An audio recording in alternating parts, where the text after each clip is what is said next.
Testing. Welcome, welcome, welcome. Good afternoon, everyone. Good afternoon, everyone. How y'all doing? Everybody all right? It's so beautiful to see your faces, even though I'm having one of them crazy eye days.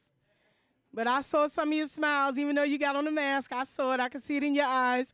Thank you so much for attending Harlem Emergency Preparedness Day. Are y'all ready to get some good information? All right, all right. Okay, so today's event is sponsored by WEBT, and if you don't know, that stands for WHCR Emergency Broadcast Team. So when it hits the fan, and you know what I mean when I say it, you can tune to 90.3 to get the information you need on where to go, what to do, etc., etc., etc. Now, I want to introduce you to the director of WEBT. He is also the coordinator of this fabulous event, and I am speaking of none other than Mr. Stuart Reid.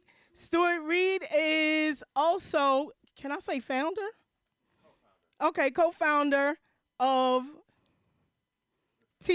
Smart Community Initiative. I told you I'm having a bad eye day. And also Streaming University. Yes, indeed. I ain't ashamed. Yes. And he is also the host of Community and Technology. Now, if you want to know some stuff about technology, you need to tune in on Wednesdays, 5 p.m. right here on WHCR 90.3 FM. Him, along with his co-host, Dave Bernstein, they bring you some information. Did y'all know that your cars, or when you get in the car, it be recording you? And your TVs, and them computers, and your smartphone is really smart because it be all up in your business. How many times you had to tell Siri to mind her business? Okay?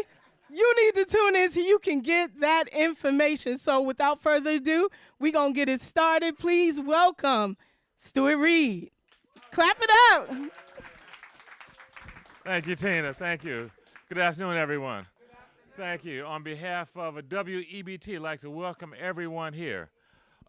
Just to give you just a quick thumbnail history, WEBT, which is the WHCR Emergency Broadcast Team, we started it right after Superstorm Sandy in 2012-2013, when all of a sudden we realized, hey, we've got no way to communicate within our communities. The major media was talking about what's going on downtown. They weren't talking about what's going on in Harlem in our communities. And to make matters worse, because of the flooding, we didn't know that Harlem flooded like it did. Folks could not get into WHCR radio. The on-air personalities and hosts couldn't get in to let people know what's going on. So under the leadership of Angela Harden, the general manager of WHCR radio, and others, including Wally Abdul Noor, who you're going to hear from, and Bob Ponce, and Haj Worley, and many other community activists and emergency preparedness specialists, we started WEBT.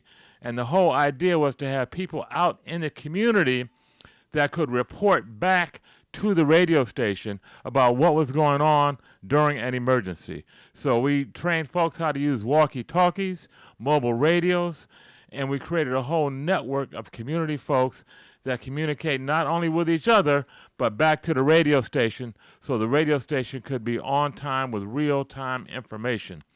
And not only that, we figured out, thanks to some of the technology geniuses here that work here, including one of my business partners, Doug Frazier, who you hear from later, we figured out how to remotely come into the radio station so we can broadcast alerts and information without actually being here over the radio station.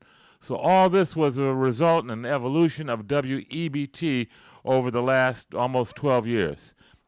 Now, we had a lot of partners, a lot of folks who helped us do this.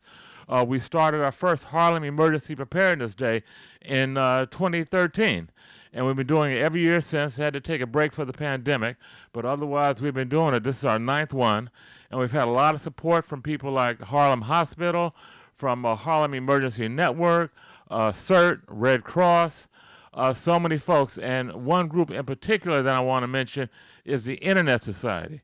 Now, some of you may not have heard about them, but they are a global organization that's about promoting access to the internet for everyone. The New York City chapter, of which I'm a member and several of the folks here are also, has helped fund a number of these events over the years.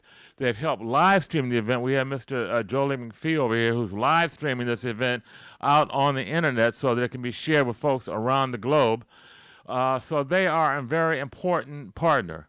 And I want to introduce the president of the New York chapter, who's going to bring some welcoming remarks, Mr. Greg Shatton. Greg,